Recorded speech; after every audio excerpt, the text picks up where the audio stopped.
Never allow yourself to be consumed by other people's thoughts. That's rule number 3 in the 12 laws to healing and happiness, or the 12 laws of inner peace. It's rule number 3. Never become consumed by other people's thoughts and feelings. So, as many of you know, I'm here in the Philippines. I came here to search for my girlfriend. As I mentioned in our last meeting, I did find her by going viral on the local Facebook in the Philippines. And after she reached out to me, one of the things she mentioned is that she was overwhelmed with all of the negative comments that people were saying and typing about her online. And so people were making comments such as, she's a scammer, she's probably just using him for money, and things like that. Just some things that are, or she's a bad person, some bad words that I can't say because she, uh, didn't give him the right location, whatever it is. So she said that all these negative comments are really affecting her, and it gets her to the point where she feels like she just wants to end it all. Um, and so that's very serious when we allow the comments of others, the thoughts of others, to make us change the way we feel about ourselves, to change the way we feel about our life, to the point where we feel like she feels like we just want to end it. And she expressed that she feels like the people's comments probably do reflect how she should feel about herself, and that she should accept the negative things that people are saying. Meanwhile, she would have a hard time accepting positive things that people would say about her. So she looks at these comments as reinforcing a negative self image. It's gotten to the point for her where she feels like she doesn't want to leave the house because she believes people will recognize her on the street and they will judge her. Again, she's feeling like she can't leave the house because people will recognize her and judge her. So now what we're talking about is developing agoraphobia, the fear of leaving your house, going outside. Why? Because of the thoughts and feelings of others, or the idea of how others might be thinking and feeling about you. This is a violation of rule number 3 in our third law of healing and inner peace, which states, never become consumed with other people's thoughts and feelings. For trauma survivors,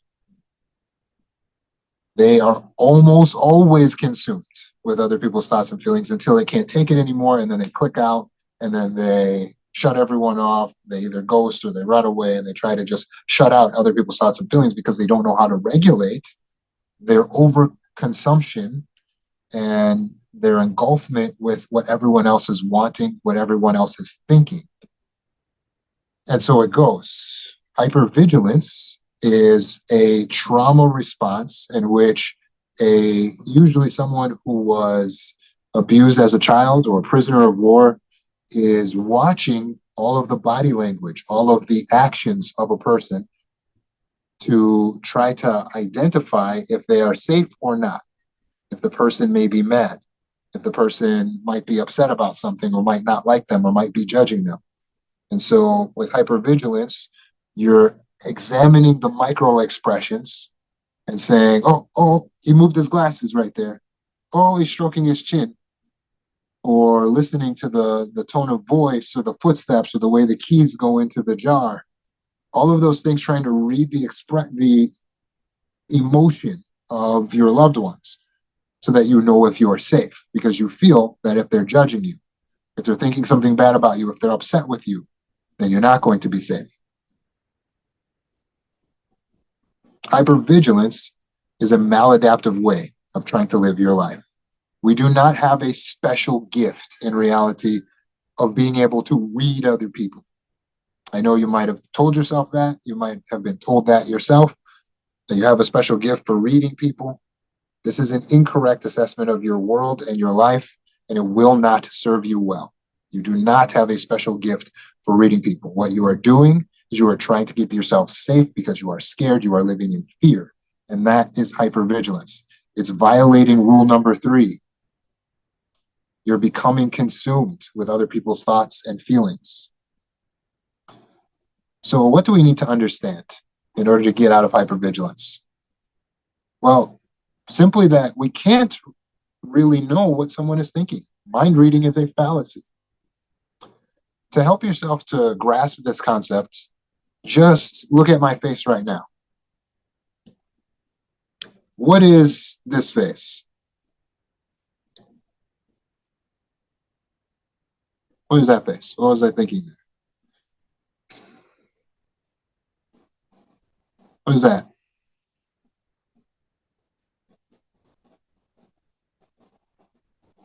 Someone said worry. You think I'm stupid. You're stressed, right?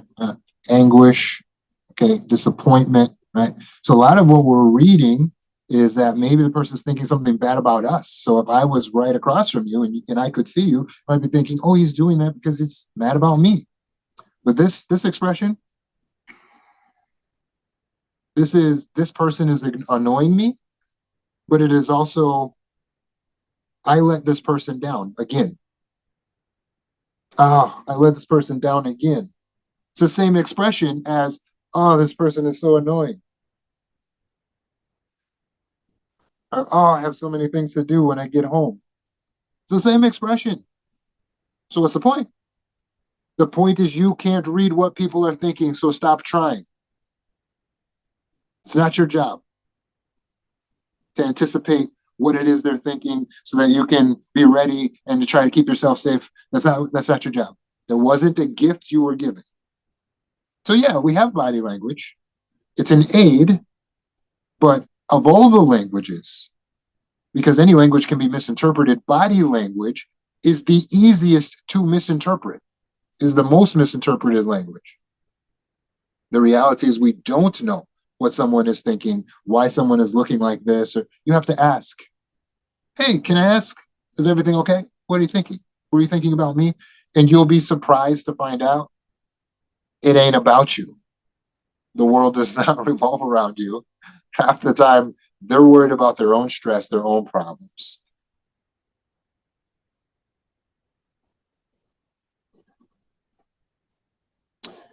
Some people are self conscious because they're worried about people judging them. This is a violation of rule number 3. Do not become consumed with what other people are thinking about you. So they feel like if I go out on the street, like my girlfriend, she doesn't want to go outside of her house. So she's living like a prisoner in her house because if she goes outside of her house, other people are going to judge her. They're going to recognize her. They're going to say something about her. They're going to think bad things. Maybe she fears they're going to say something to her. Okay. All of this is irrational. Self-conscious means that you're other people conscious. Means that you're too worried about what everyone else is going to think about you, what everyone else could possibly think about you. You're assuming that people are judging you. The reality is that most people don't know who you are. They're not recognizing you. When they do see you, and they do even notice you, they are worried about what you're thinking of them. A lot of times. Okay. So you're thinking, I'm not safe out there because everyone will think about me. Actually, when they see you, they're like, oh my God, do I have something in my nose? Oh, this person, oh, did they see me talking to myself? They're self conscious too. So it's a waste of your time to feel like you know already that people are judging you. That's negative bias. The biggest thing you must understand about life, because sometimes people are judging you. Like in my girlfriend's case in this situation, well, yeah, people are actually writing negative things online about it. So how do we get through that? How do we get past that? Because sometimes we do get judged. Sometimes there is racism or sexism. Sometimes people don't like us. So how do we get past that? It's very important for us to understand that people are fickle. people don't have just one way of viewing one thing for the rest of their life. They change and sway. Their emotions change. Their feelings change. That's what feelings do. Feelings don't stay the same. So maybe they don't like you right now. Maybe they are judging you right now, but it doesn't mean it will always be that way. Think about it, for instance, I always use the example of Robert Downey Jr. Does anyone remember the guy who played Iron Man? Does anyone remember before he got the role of Iron Man what the public perception of him was? Because I do. He was not respected in Hollywood. He was not accepted. He was jeered. His mug shots were everywhere because he was getting picked up for like DUI and whatever crimes he was involved in. He was a drug addict. He was viewed as washed up. That's how people viewed him. Then he got the role of Iron Man, and then all of a sudden he did such a great job, and the film worked out. Everyone changed their opinion. Same guy, new opinion. All the world changed their opinion. That's fickle. So today we don't like him. Tomorrow we love him, right? Now he's gone on to win an Oscar and he's made hundreds of millions of dollars. You wouldn't have thought he was going to be the most successful actor of the last decade. Not a decade ago. You'd have been like, no way. Yeah, 2004, you'd been like, I don't know about him. He's struggling out there. What's the point? People's thoughts and opinions change, so why would you worry about it? Can't live your life according to other people's perception. It's going to change. You see this with many celebrities. You saw it with Britney Spears. We loved her, and then everybody hated her. Remember, there was a time where she was all over the tabloids because she had shaved her head. She was going through a personal crisis, and then she was hitting the car with an umbrella or something like that. And then everyone's like, oh, she lost her mind. They all wrote her off. And then now she writes a book, tells her side of the story. Now everyone's like, oh, we love Britney. Free Britney Spears, everything changed. What happened? It's just public perception. It shifts. It changes. So should you worry about it? No, it will change. If everyone hates you today, if everyone's talking about you today, they'll forget about you tomorrow, or they'll say something different tomorrow. Besides, it's an over exaggeration and an embellishment when we say everyone. The reality is we have some supporters and some opposers. Every person that's great has haters. Absorb that into your soul. If you don't have any haters, you're doing something wrong. Probably because you're not doing anything with your life. I repeat, if you don't have any haters, you're not doing anything with your life. Get out and take some risks. Get out and get something done. And you will have haters like the rest of us. Every great person has haters. There is no end to that. So don't live according to whether people like you or they don't like you. That's a irrational way of living your life. I see the same thing happening with Justin Bieber right now. He was kind of not liked for a while, and now people are starting to like him again because they're realizing, oh, he probably acted that way because he was abused. Now that some of the abuse scandals are coming out, oh, he was abused, he was sexually molested. Oh, okay. And now everyone likes him again. Now they feel sorry for him. If you're that guy who everyone's changing their opinion one way or changing their opinion the other way about you, don't worry about it. It will change. This too shall pass. Just remember, when they all hate you, this too shall pass. And when they all love you, this too shall pass. No one is universally loved by all people all the time. It just doesn't happen. Just doesn't happen. So stick around long enough and you will see yourself become the villain. Don't worry. Keeping a realistic viewpoint of how life actually works empowers us. I'm not telling you that to be fatalistic. It's so that you actually can go into life, can go into the world prepared for how it really is. It's not, oh, I hope people don't like me. I hope they're not judging me. Oh, they're going to judge me. Yeah, but that's a part of it. Doesn't matter. because what's in their head, you're not blessed with the gift to even know that. You couldn't handle it if you could know it. It doesn't matter because it doesn't change your life. In every country in the world, there's laws that prevent a person from mistreating you based on what they might be thinking at that time. So you are protected. So go to the store, go out in your life, and don't worry about the judgment of others. It's an irrelevant piece of information. Because if you have to go get some broccoli and people will judge you, you will still get your broccoli and bring it home and cook. As if you have to get broccoli and nobody's judging you and everyone loves you. There is no difference. So pursue your purpose. Go get something done. We don't have time to worry about what people are thinking. If they try to do something, then they're breaking the law and you act accordingly to how people act if they break the law. It's just that simple. Live your life. But what about the narcissistic smear campaign? What about when the narcissist goes out and tells your whole family, their whole family, all your friends, all your community, your whole church, your whole school, everybody, thousands of people, that you are insert negative thing? Abusive, a pedophile, they usually go that route. Or a criminal, a cheater,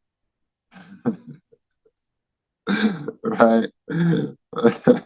My ex-wife on the way out, she's a narcissist if you're just joining. She accused me of crimes that I never committed. Like, what are you talking about? So anything that tear down your reputation, what do? If your whole reputation is changed and now everyone's thinking something bad about you because of a narcissistic smear campaign? Should you defend yourself? No. The things that they know about you that are true, but they just see it the wrong way, should you justify? No. Should you explain to people? No. Don't justify, don't defend, don't explain. Hardly anything. The only time you should be offering explanations and defense and justifications to people is when an audience sit down and they sit down before you, they say, we are here to listen to you. That is the only reason we are here. We are truly here for that. And you can discern that they truly are here just to listen to you. If you don't have an audience that is devoted to just listening to you and understanding you, don't bother. Don't call someone up or go over their house or try to get involved in the situation to try to clear your name. That's not your job. It's not your job to try to control what everyone thinks about you. You don't really know anyway. Some people can hear negative things and they cannot actually change their perception. Did you know that? Some of us can hear about someone and we'll be like, so what? I don't care. I still feel the way I feel. I still like him. I still like her. And some people can hear negative things and they switch sides immediately. What? Oh, I never liked that person. It's not your job. People are fickle. Things will change in time. It will take some years. So what should you do? Don't defend. Don't try to explain. Don't try to justify. It's time for disconnection. When you have been smeared, when people are talking bad about you, when everyone thinks negatively about you or they don't understand the real situation, disconnect. Leave the school, leave the neighborhood, leave the church if you have to. Leave the house if you have to. In some cases, if we can't literally physically remove ourselves, you still energetically disconnect, which means you no longer think or care about what it is they have to say or are feeling about you. You don't try to impress them, please them. You don't worry about it one way or another. You don't assume anything. You just focus on your life and your purpose, energetically disconnecting, so that they literally, their connection to you is not something you're pursuing. Their validation is not something you want. You are energetically disconnecting. That's what you do. Who do we disconnect from? Everyone that you feel is infected by the smear campaign. I repeat, disconnect from every person that you think might be infected by the narcissistic smear campaign. If they are truly your friends, they will reach out to you. Hey, I heard some things. Are you okay? Can we talk? If they really love you, if you are really important to them, does that make sense? They would reach out, right? Guess what? 95 to 98% are not going to call you. They're not going to reach out. Because you know why? Because it really was never that deep anyway. Don't fool yourself into thinking these relationships that you build are so important. They're not. Well, yes, but there's some realistic consequences. You can lose your house. You can lose your job. You can get kicked out of your club, church, neighborhood. Correct, correct, correct, correct. Nevertheless, it is not our job to control what people think of us. Don't allow yourself to get caught in the game of thinking, well, because other people's thoughts have the ability to make me lose my reputation, my house, my car, my job, my position, my privilege, then I need to control what they think. Wrong. The best thing you can do is disconnect from them so that you can focus and pursue your purpose. In time, as you continue to pursue closer and closer toward living your purpose, you will be more yourself. By being more authentic and successful as being yourself and living your purpose, which was starting your barbershop, opening your hair salon, then people get to know you according to who you are, and they start to get a better perception of what you really are. Because now for the last 3 years, you've just been working on a barbershop. So now you're just that person who has that barbershop. And that's how you've always wanted to be known. It's not going to happen by you running to their house and saying, hey guys, no, I'm just a guy. I just have a dream of a barbershop. No, it's not your job to control what other people think.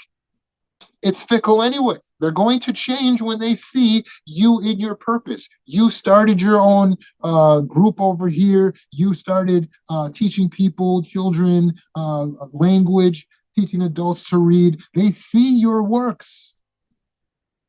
They're going to see your works. So go pursue your purpose. Don't worry about what they think. They don't pay your bills. Don't worry about what other people are thinking. Disconnect. And when there's a smear campaign, disconnect from everyone that you think might be infected and only stay connected or reconnect with new people or persons that are not affected, not connected to the narcissist. Only stay connected with people who are not connected to the narcissist or are not affected by the things the narcissist is saying. If you lose real things in your life, you will rebuild. When you knock a spider's web down, the spider doesn't wallow in self-pity on the floor. I don't know if you've ever noticed. It gets back to work rebuilding its life. It rebuilds the web. Follow the example of the spider. Just get back to work rebuilding. Just build over here where you don't got the person knocking the web down. Does that make sense? We also have to watch this overconsumption with how people are thinking about us and viewing us in our intimate relationships. So, who's your boyfriend, your girlfriend, your husband, your wife? It's very easy to think that we should base our entire existence on making sure that they think the right things about us. We ask this question a lot in our personal, intimate relationships. Do you love me? Do you really love me? Do you even love me? I would like to invite you to take a break from doing that.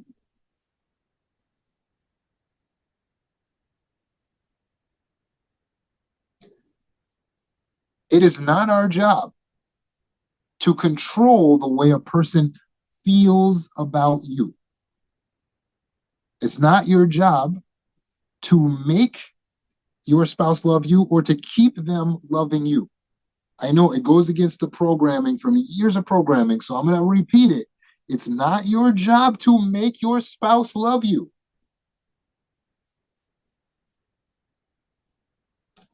In a relationship, your job is to make sure that you are doing or giving your fair share in an equitable arrangement. Again, your job is to make sure that your actions are contributing to an equitable arrangement. That's all you need to worry about. Not, do they love me? Are they thinking? This is why.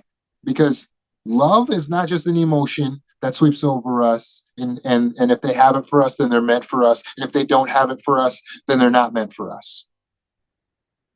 The real deal is a close married couple who stays together for life will ebb and flow on their romantic feelings of love. They will not always feel the romance every day.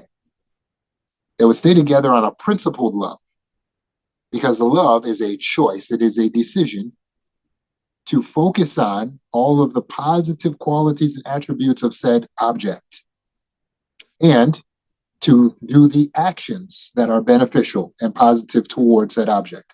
That is what love actually is. Again, what love really is the decision, the choice to think positively about and beneficially for a person and to do things that are positive and beneficial for a person. That's what love is. That's why when they did something that was detrimental for you, you said, you don't really love me. Because what love really is the actions of doing something that's good for you. The feelings that they would feel of love are based on the thoughts. So really, when you say, do you even love me? What you're actually asking is, are you maintaining a positive perception of me? Now, whose job is it to maintain positive thoughts? Is it our own job or is it the job of another person to make sure I maintain positive thoughts? The answer is it's our own job. So if I'm talking to my spouse, it's actually her job to maintain positive thoughts about me, positive thoughts towards me. It is not my job. It is not my job to make sure she has positive thoughts towards me. I know that sounds wrong, but you can't control what another person thinks, can you? You can't. They could fall out of love with you anytime they want. Truly. And they can stay in love with you if they want to. Your relationship can only work with a person who chooses to maintain a positive perception of you and chooses to do positive, beneficial things towards you. That's the only relationship that can work. Love is a choice. So the question is not, do you love me? Do you still love me? It doesn't, how they feel today is not the main concern.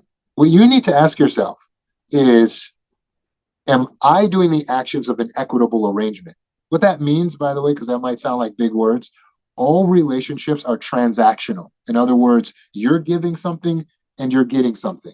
That is the basis of the relationship. That's why you're in it. You wouldn't be in it if you were getting nothing from it. Or you wouldn't have joined it if you thought you were going to get nothing from it.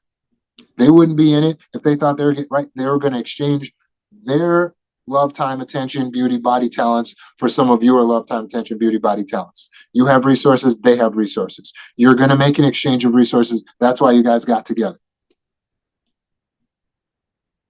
What you need to worry about is there an equitable exchange of resources? Meaning, am I getting out of this what I feel is reasonable for me to take? And am I giving to this what I feel is my responsibility to give based on the agreements that we made, based on my desire to give out of a wholehearted generosity? That's what you got to figure out. So you see, when your spouse comes to you, and the same thing when you go to them with a complaint, and you're taking it as an accusation when they come at you with some concern, some complaint. Hey, well, you didn't do this. Why don't you do it? Didn't it? Right? Don't defend yourself. Don't defend. When a spouse comes to you with a complaint or an accusation, what they're basically saying is, hey, the equitable arrangement's not feeling equitable. I would like to get more of your resources, is essentially what they're saying, and that's not wrong. It's their job to communicate it to you. Maybe they could have done it nicer, but it's their job to communicate if they feel that they're not getting enough from you. So they come to you and say, hey, I feel like you're not helping me with the kids enough. Don't get defensive. Well, I do help with the kids. I was just yesterday. That doesn't do anything. You're just in a fight now. The moment someone defends themselves, you're now in a fight. I understand that you felt offended by their accusation, but stop with the defense. If you want to have a marriage that works, stop defending yourself. So what are you supposed to do? The only thing you need to worry about is the equitable exchange. You just need to analyze, okay, what resources that they're wanting more of? Can I give more of that resource or not? It's up to you. And then you will respond accordingly. Oh, okay, yeah, I could change that. I could give more of that resource. So I'll tell you what, every Wednesday I'll spend time with the kids. Or you say, you know what? I'm doing all I can. I'm afraid I cannot do any more for you. You're at max capacity. You're getting the max. So you let them know, sorry, you're asking too much from me. That is it. That is it. If they don't like the deal, they will leave. That's a promise. That's how it works. So again, they come to you, the spouse comes to you, they have some complaint. And you never call me. Don't, yeah, I just called you. I stayed on the phone with you. I do enough. Don't do that. The relationship is an equitable exchange of resources. You just need to feel you're getting what you need and that they're getting what they need too. That's what you need to figure out.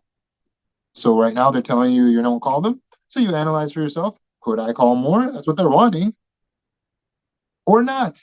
And then you tell them, okay, hey, I'm sorry, I'll call more. No need to defend yourself.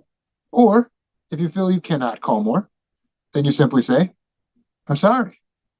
I feel I'm giving all I can in that area. You're asking too much from me. And then they will have the choice to decide, will I live with this, not getting all that I want, or will I walk away? Don't defend yourself. Don't worry about what they're thinking about you. Just simply make sure that your actions are contributing to what you feel is an equitable exchange, and your relationship can be more successful.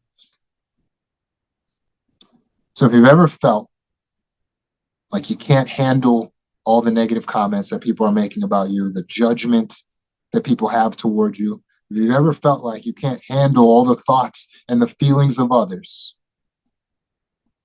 you're right. You can't. That's why they weren't given to you. You were given your brain, your heart. You're given your brain to process your own thoughts and your own heart to feel your own feelings. It's not your job to process all of the thoughts and feelings of everyone else. So always remember rule number 3, never be consumed by other people's thoughts and emotions.